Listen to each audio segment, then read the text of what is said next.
Hey, I'm coming in with a video that I think could be useful to help other people connect some dots that I've kind of played with in my head, and I know I'm not the only one. I come from a community of seeking truth and knowledge, so I know there's many people that are hip to this, but I was scrolling on Facebook and kind of realized that not as many people as I would figure kind of get the whole gist of one of the many areas that are harming us as a society, as a civilization, as humanity. So I'm just going to go into a little bit of not a rant, I don't know, maybe a soapbox moment. Just trying to share things that I've learned. And there's no frustration to it because it's something that I myself have been a victim of and still am struggling to get out myself. And that's the topic of a book that I read many years ago. It's funny, I didn't remember the title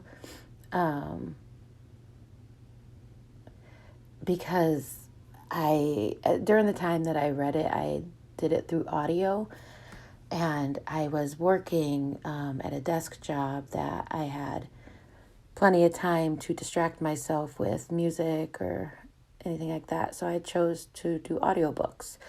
I read so many of them throughout a few years, and I really can't remember all the titles. But I do remember a lot of, education coming from them, and that's what kind of stuck with me was more so the content than the title. But as I was searching for images, which this topic is talking about sugar, fat, and salt, I think I came across the title of the book, the book I read. So it's pictured here, Sugar, Salt, Fats by Michael Moss. And I'm still not positive that this is the actual book that I read, but I have no doubt that it gets the same point across. So, and I'm pretty positive it's it. So anyways, it was funny to me because I was like, what's the name of it? And I knew it, but I didn't know I knew it. Anyways,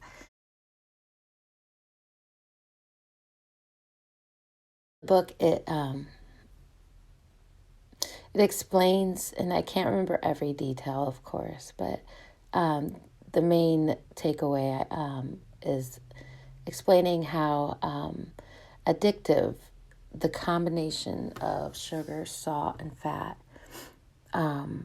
is, and how manufacturers know this, and they spend lots of money chemically manufacturing these processed foods to contain the golden ratios of these three ingredients that are designed to make our body work harder, and just destructive properties that each of them hold individually.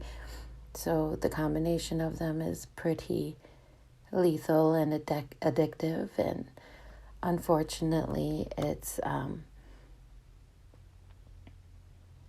taken I don't want to say taken over, but they say the war on crack or whatever, war on drugs. It's to the point where the foods are drugs. And some of my other education that I've found, not related to this book, tie in with this concept of why they would do this to our food. Of course, the obvious is make money. You get somebody addicted to your product, you're going to sell more of it, you're going to make more money. Sure. But money isn't really that real in the first place. They don't need our money all of our money, all of the monies they've acquired. They don't need that to take over. So what they do is, they train our medical staff to know what's proper foods, to push what we know to be the truth of health, but also understanding that addicts don't really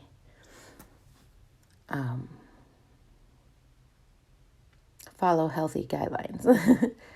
So, and the sad thing is many of our medical professionals, and there's no knock at them. I appreciate every one of them for knowing more about the body than I would, and they're able to practice life-saving techniques and, but one of the things that's more important than,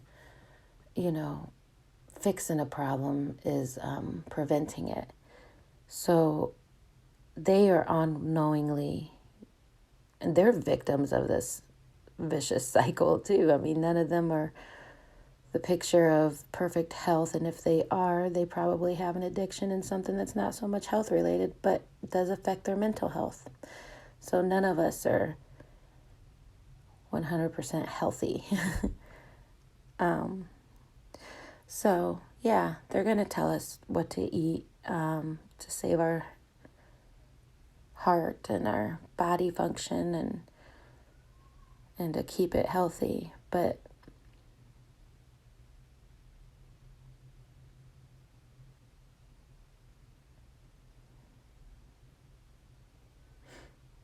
yeah, so they'll tell, sure, sure, they'll tell you what you should be putting into your body, knowing where that, and I don't, I'm not even sure if they technically know, but,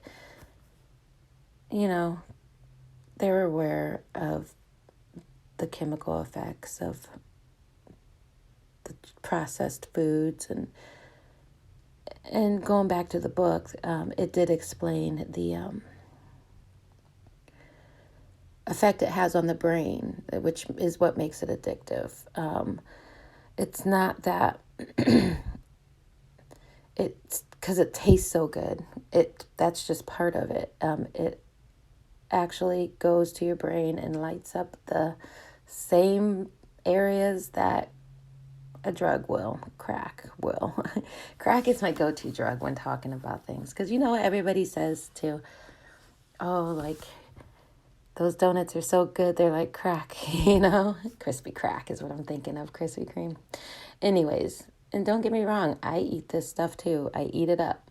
I try to fight it, and for the most part, I do keep a lot of processed foods out of my pantry. I try not to keep my pantry very stocked. I try to keep things that have the low shelf life. That's another thing that doctors would tell you. They would tell you what you need to do. But the intention of these manufacturers is to, and I think there's other books on this. I can't even think of if I don't know what I've watched on anything anymore. I've watched so much documentaries and read books and experienced and, thought independently and for myself. But the intention is to contribute to keeping us dumb, docile, and dying. There is a book called, that's probably what I'm confusing with, Fat, Sick, and Dying. And yeah, that's that goes in line with this. But it leaves out the dumb part. When your body's not performing on junk, you actually are more active in thinking physically. It's just how chemicals work, and we're no exception from chemical influences. So these doctors would tell us what we need to avoid and what we need to do. And some of them will just, find a pill to fix your problem with. And it's not unintentional.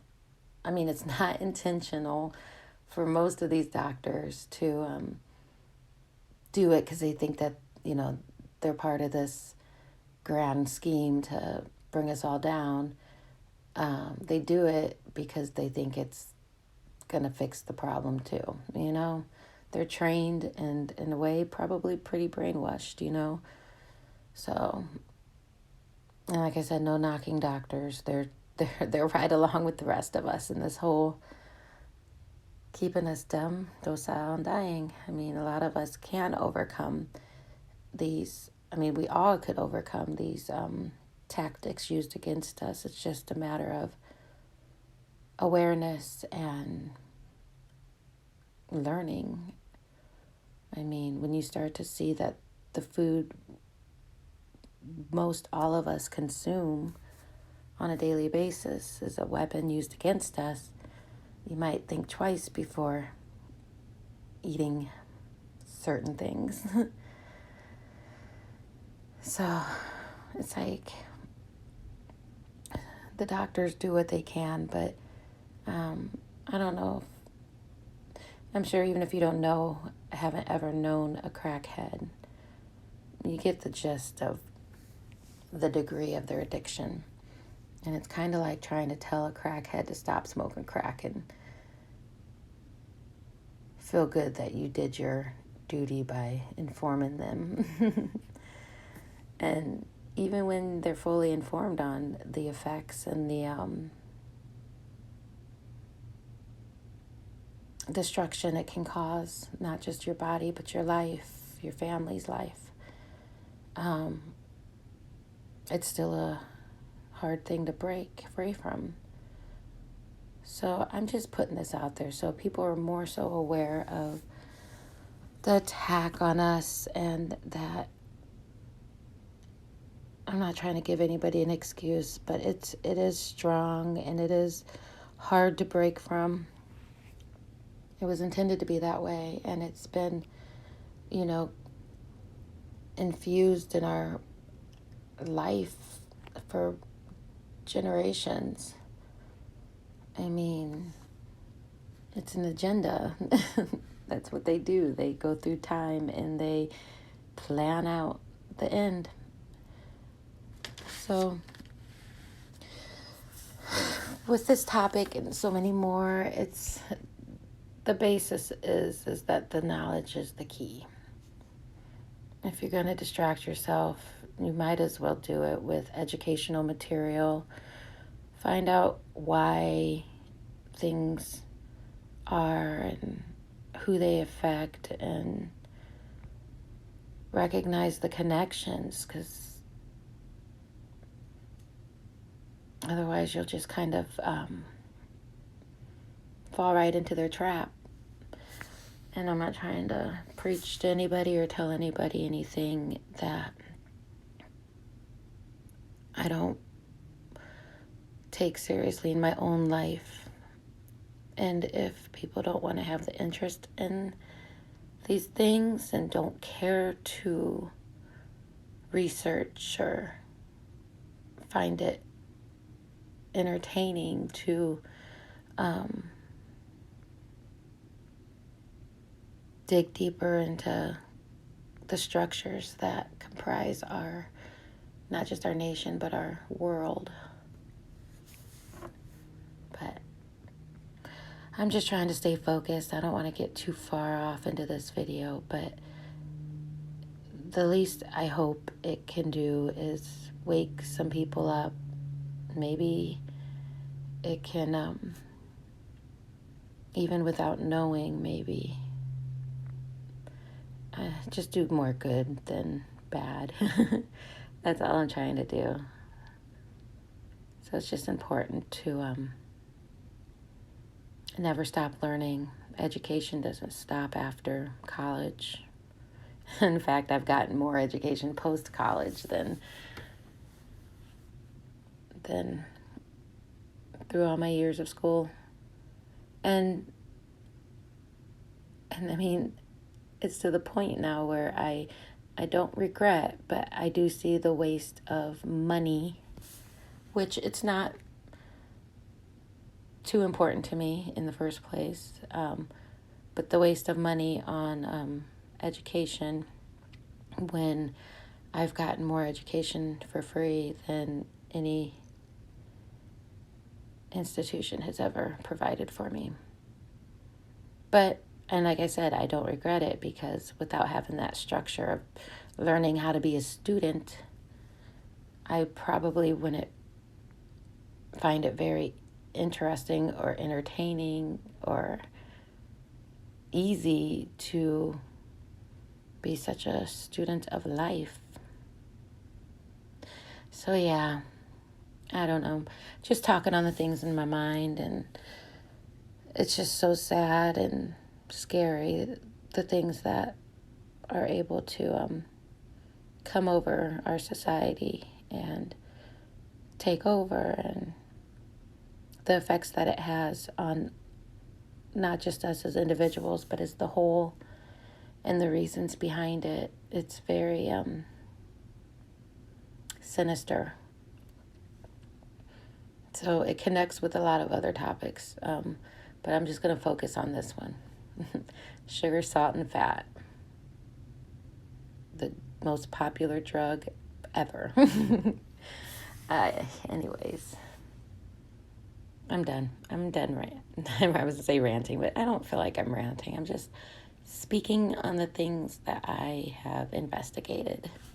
And that's about it. I hope everybody has a great day, great life. God bless. Love you. Bye.